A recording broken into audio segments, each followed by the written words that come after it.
This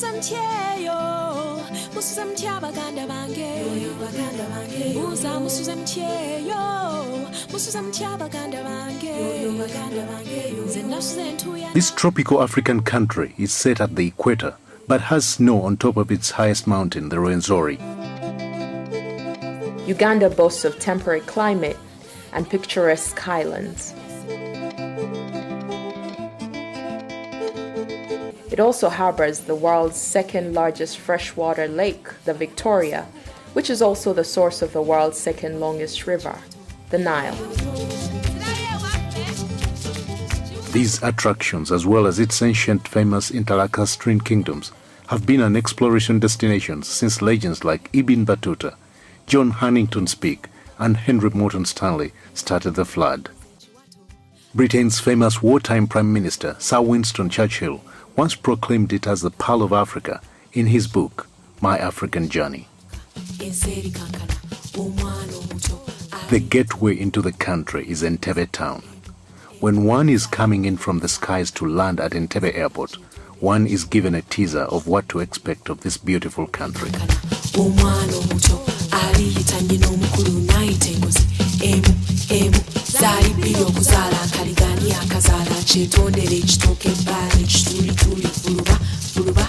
There is little wonder that this picturesque town was once the seat of the colonial government. From the capital, the country is split into 5 major destinations: the east, the north, the west, the central, and the islands. Each one a unique experience in itself. Traveling eastwards, one comes across the source of the River Nile at a place called Jinja. This is where Africa's longest river begins its journey to the Mediterranean Sea in Egypt.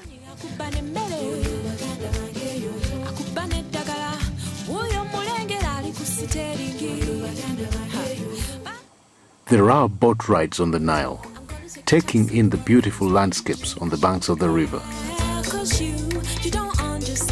There are rapids further downstream, which are a major destination for whitewater rafters at Bujagali.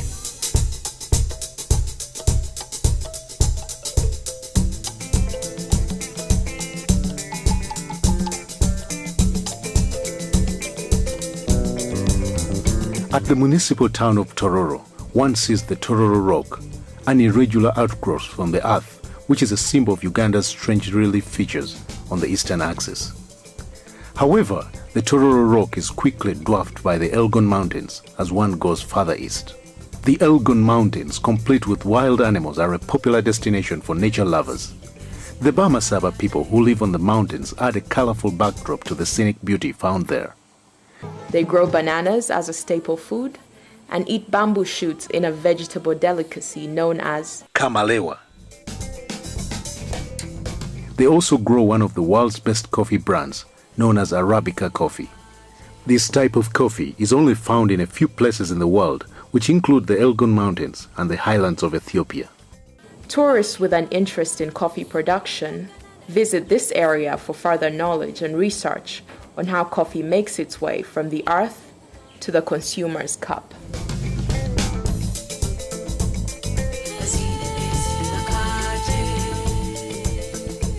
Further on along this eastern circuit, you will encounter evidence of the early history of mankind on the Nyero Rock in Kumi. The people who now live there are known as the Iteso, a cattle-keeping people. The East is a journey into African heritage. Moving more northeastwards, one encounters the Karamojong people whose passion for cattle is very intense. They live in manyatas, a collection of huts in an enclosure. In this region, recent paleontological excavations have revealed very early evidence of mankind. The visitor will also come across the Chidepo Valley National Park, a semi-desert savanna with a wide range of rare animal species. It is one of the many national parks in the country. Another high-altitude mountain, the Moroto, is found here. It is a favorite destination for mountain climbers. The Karamojong excursion is a rare tourist journey where one is often alone to ponder and wonder at Mother Nature in her most native form.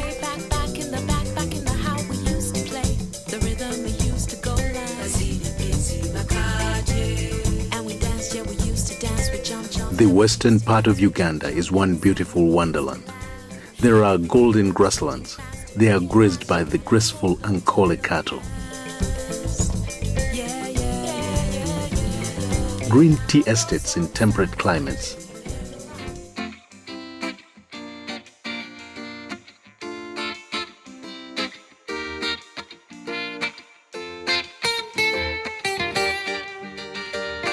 Undulating hills with terraced gardens. Thick tropical rainforests.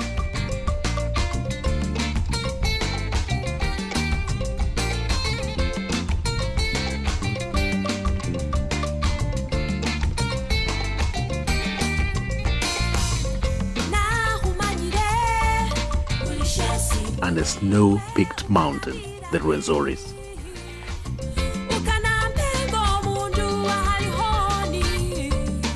A journey to the west is an enchanting trip in flora and fauna. There are game parks, game reserves, and forest reserves in this region. 2.5 hours away from Kampala, one begins to see the wild animals.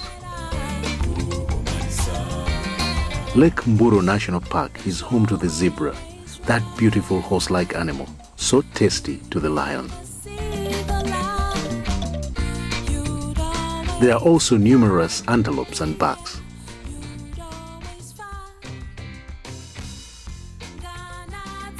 Going more southwestwards, one will end up in the Mgahinga Mountain Gorilla National Park. And here you will climb the Mgahinga mountain ranges, which will be a delightful physical exercise and a walk through varieties of beautiful plants growing in a very cool environment. But the biggest trophy here is the mountain gorilla. Many visitors here come to track the rare mountain gorilla, which is found only in this part of the world. Veering northwestwards is Bwindi impenetrable rainforest, another habitat of a few remaining mountain gorillas. It is a totally different experience here.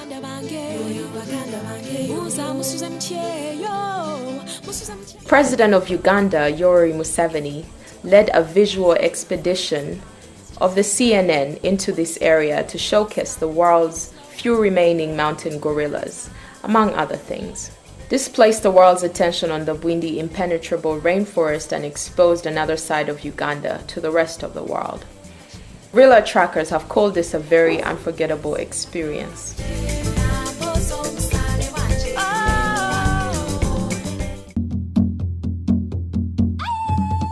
In southwestern Uganda, we come to Lake Bunyonyi, Uganda's deepest lake. A boat ride on the lake is an unforgettable experience. A picturesque and colorful sight of terraced Kigezi hills give the visitor a sense of living of a lifetime dream of encountering a perfect terrestrial beauty. Bird watching on the shores of the lake is a bonus for the visitor. Going on more northern, one passes through villages choreographed with banana plantations and long-horned cattle. Within this backdrop are beautiful crater lakes, a result of early earth movements and volcanic activity.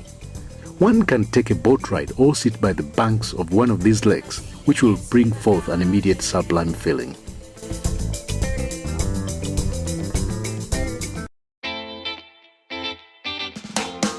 One other water mass here is the Lake Katwe, a salt excavation site that dates back thousands of years. It is evidence of a great salt industry and trade that stretched all over the entire Interlacustrine region.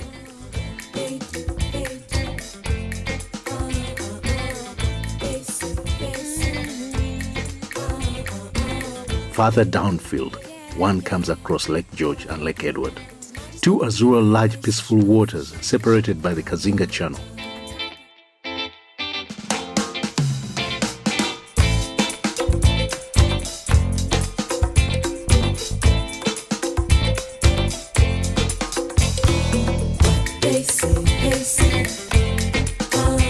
Here one can go fishing on a canoe, which is the main occupation of the people who live around the lakes.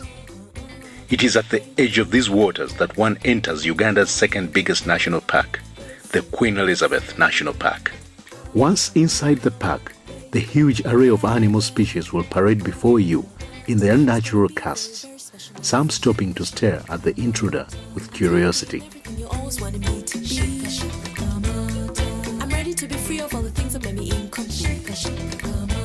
The Queen Elizabeth is a majestic expression of the meaning of the word safari, that Swahili word now adapted by the English language to mean travel. At Mwea Safari Lodge, you will rest and eat like a royal as the beauty of Africa unfolds in front of you.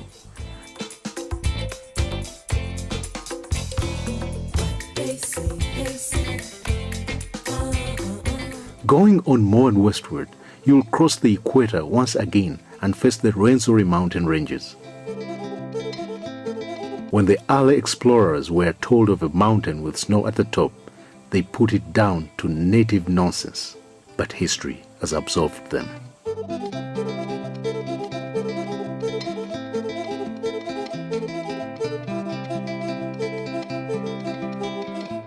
Thousands of mountain climbers have made their way to the Margherita peak, where it is always snow, as in the polar regions of the world. Making one's way to the top is a feat in itself. Going through a breathtaking hazardous terrain of numerous ecosystems which goes through the dense montane forest to the snow-covered peaks. Along the trail, one will see unique vegetations, glacier river primates, and wonder features such as gorges. It is like a summary of the earth here, and this is what has attracted famous people to the Rwenzoris. One of them, the Italian Duke of Abruzzi, took photographs in 1906 and wrote a book that was to make the Rwenzoris world famous. But the Rwenzoris did not have to be announced to be famous, because it is the third tallest mountain in Africa. At its foothills is a vast expanse of natural rainforest, complete with chimpanzees, monkeys and baboons.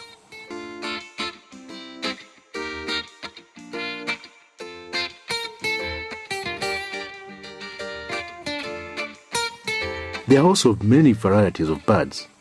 It is a good destination for bird watching, chimpanzee tracking, and community walks. Still in the west, one can go on to reach the Semliki River, a meandering wonder.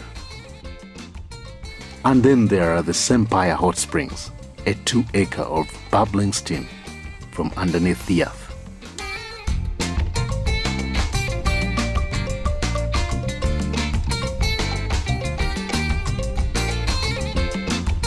People come here from near and far to bathe in the healing steam of the hot springs.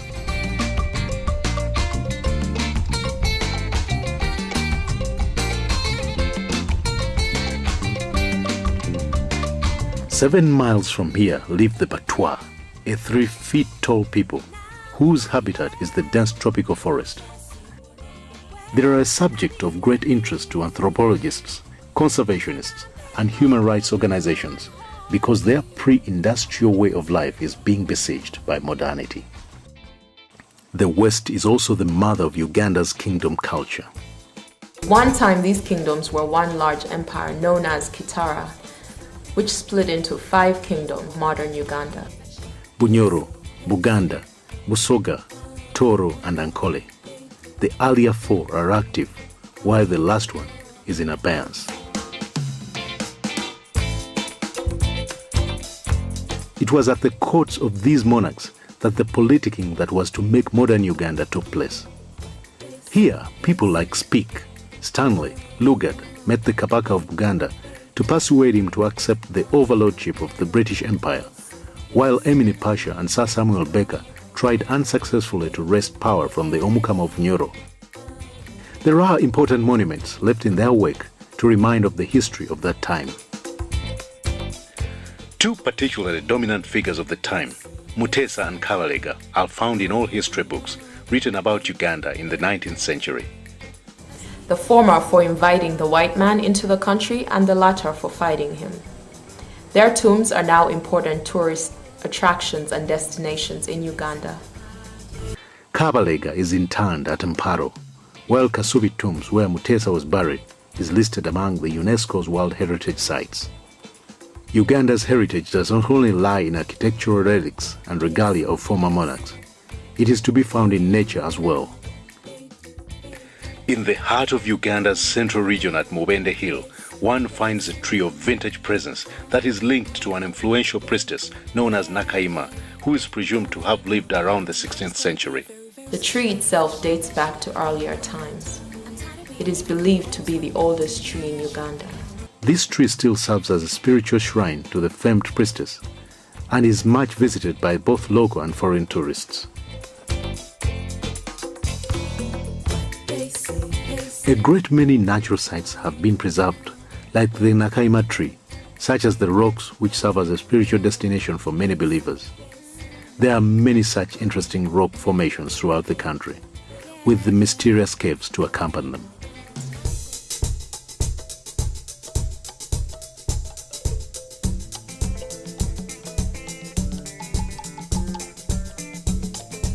On the rocks and trees you add the waterfalls, a myriad of them in maritime Uganda. Take the Sezibwa Falls, 45 minutes drive from Kampala.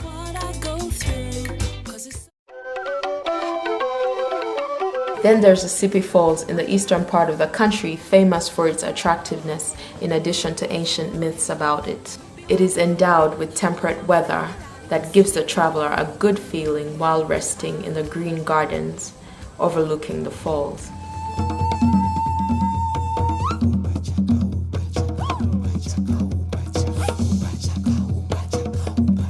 At Bigobya Mugenyi in southern central Uganda, the excavated remains of the powerful Chwezi dynasty, believed to have come from the Ethiopian highlands, are found. Here, excavators found iron implements, pottery, and other artifacts of great anthropological value.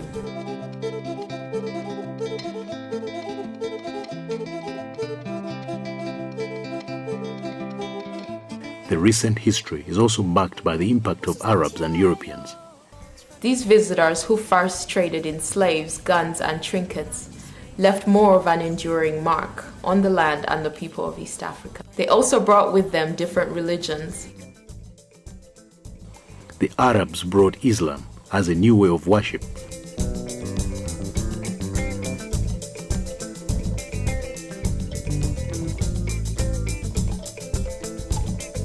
While the Europeans brought Christianity, Uganda today is the realm of the two religions.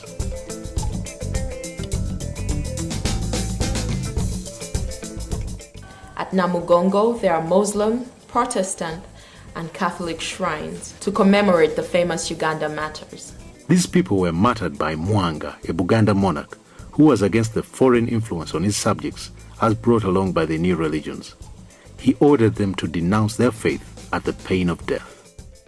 They met their death with great spirit and enthusiasm and have since been beatified by the Roman Catholic Church and honored by Uganda, which has set aside a national day in their memory. Pilgrims from all over the world converge at Namugongo to hold Holy Mass in memory of these martyrs.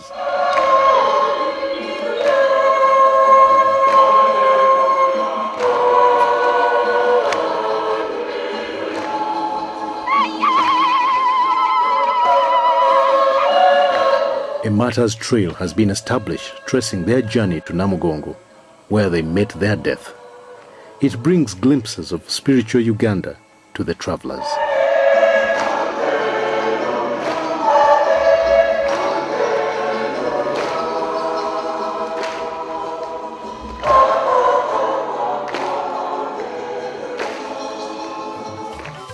Traveling down the Nile, one encounters the Karuma Falls, where the river's momentum is much more furious as it hits the rocks that separate northern Uganda from the south. Amazing to see, but this is nothing to compare with the experience of the Makshan Falls, whose picture is backdropped with a vast national park, another of the country's game wonders. The Makshan Falls are in the middle of the Makshan Falls National Park. A ride downstream the waterfalls is a breathtaking experience.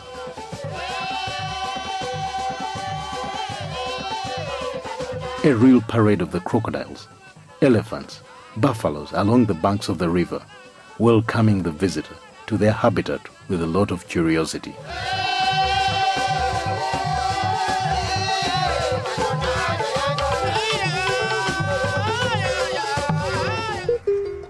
Here also marks an ethnic separation. The people of the north are Nilotics who migrated from Sudan and southern Egypt. Legend talks about their warlike traditions, which were greatly exploited by General Gordon, Emin Pasha, and Sir Samuel Baker in their effort to colonize sub-Saharan Africa for the Egyptian Khedives who ruled between 1820 to 1880. There are a number of forts that were left by the colonialists along the Nile regions of northern Uganda.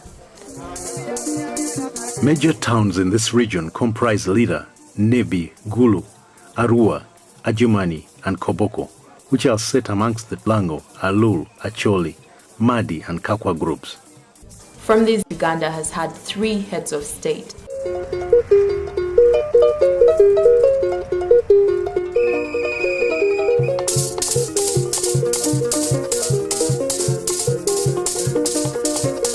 The north is a very religious area with Christianity dominating religions, here followed by Islam.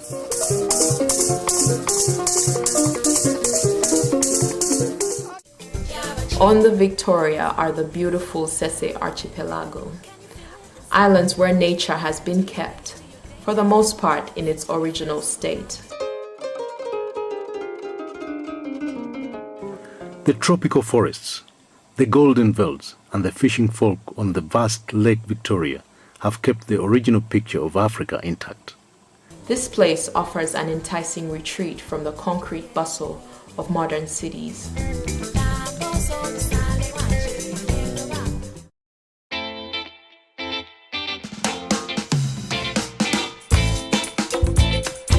At Ngamba Island, one of the islands of the Sese Archipelago, a chimpanzee sanctuary was established. Here, a visitor can closely watch these friendly and playful primates in this exciting environment.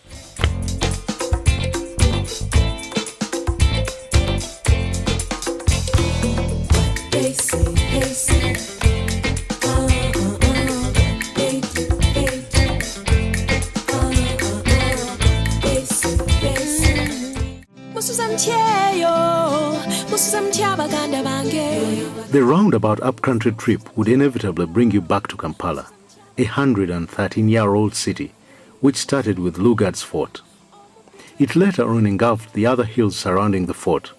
These were previously seats of government for the reigning Buganda monarchy. The 7 hills each have a landmark. Old Kampala, where the first British flag was raised to proclaim the British protectorate over Uganda, has a grand mosque. Kibuli Hill is where the first national mosque was built.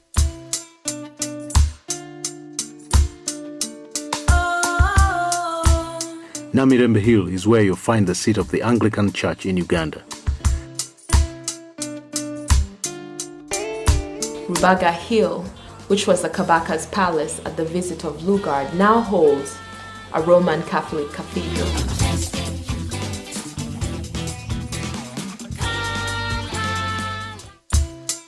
Makerere is where Uganda's first university is found. Mulago Hill is where the National Referral Hospital was built. Kololo is the country's premier residence.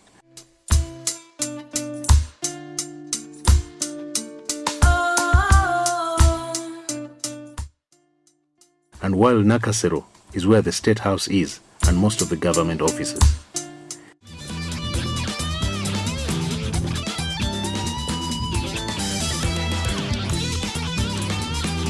The city center is where one finds the hotels, the exotic food restaurants, the cinemas, and the shopping malls.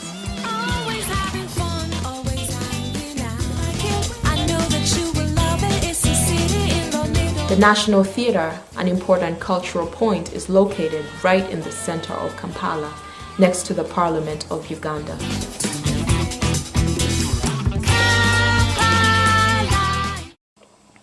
One can trace the history of Uganda and take a peek at the life in Uganda at different generations at the Uganda Museum, found barely 10 minutes drive from the city center. The outlying hills is where most Kampala people reside, with their own famed entertainments.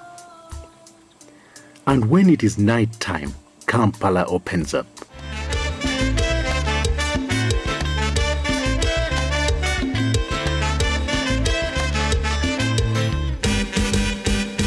Kampala by night is a different spectacle from what one sees during the day.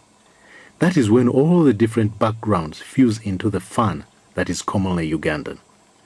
This cheerful spirit was unknown 21 years ago. The country was then a melancholic place to be, and bad governance reigned throughout the land. There was no security of anything, and the economy had gone to the dogs. A protracted people's struggle, led by Yoweri Museveni, the incumbent president, restored sanity into the country.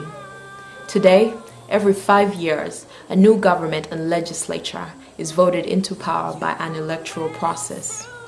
This stability has foreseen investor confidence and an awakening of Uganda's economy from a dark limbo. The combination of peace, stability, and good governance has brought about a steady, fast growth in all areas of the economy, and Uganda now ranks high as an investment and tourist destination. The Pearl of Africa has renewed its twinkle, drawing from all the wonderful gifts nature bestowed upon it.